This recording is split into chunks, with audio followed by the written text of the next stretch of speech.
ሚካኤል ፍጥነቱ የኛን ሐሳብ ያህል ነው ምዕመናን።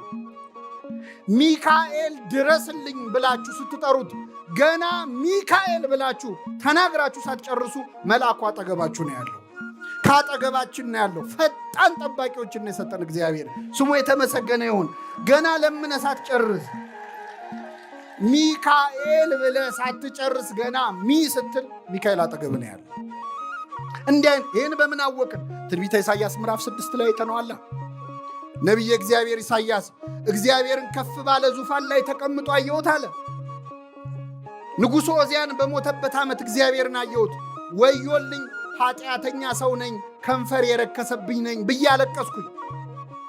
ገና አልቅሶ ሳይጨርስ ኃጢአተኛ ነኝ ብሎ ሳይጨርስ ቅዱስ ቅዱስ ከሚሉት ከመላእክት መካከል ሱራፌል ከተባሉት የመላእክት ነገድ መሃል አንዱ ሱራፊ እሳት በጉጠት ይዞ መጥቶ ኃጢአት ተሰረየችልህ አለኝ ይላል። ቅዱስ ሚካኤል ኃጢአት ተሰረየችልህ ይበለን ለሁላችን። አይገርማችሁም? በእውነት ገና ተናግሮ ሳይጨርስ እኮ ነው ኃጢአተኛ ነኝ ብሎ ሳይጨርስ መልአኩ በሮ መጥቶ ኃጢአት ተሰረየችልህ።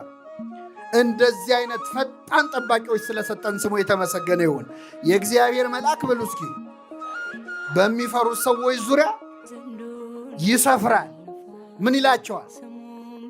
አሁን ነገ የሚካኤል በዓል እናከብራለን። የሚካኤል በዓል እዚህ ብቻ ነው እንደሚከበረው? ሌላ ቦታ አይከበርም?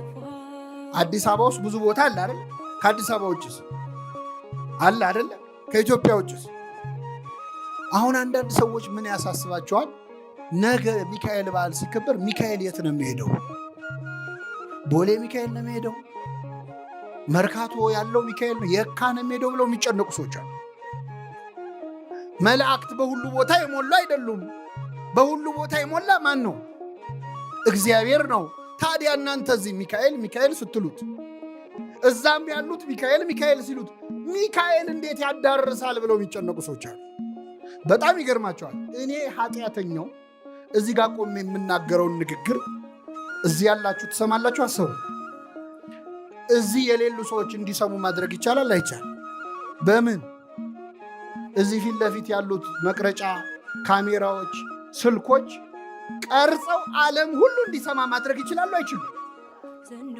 ሰው የሰራው ካሜራ ዓለምን መድረስ ከቻለ እግዚአብሔር የሰራው ሚካኤል ዓለምን መድረስ ይችላል አይችልም?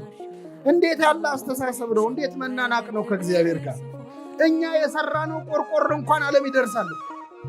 ቅዱስ ሚካኤል ዓለምን ደርሶ መርዳት አይችልም ብሎ ማሰብ እንዴት ያለ ነገር!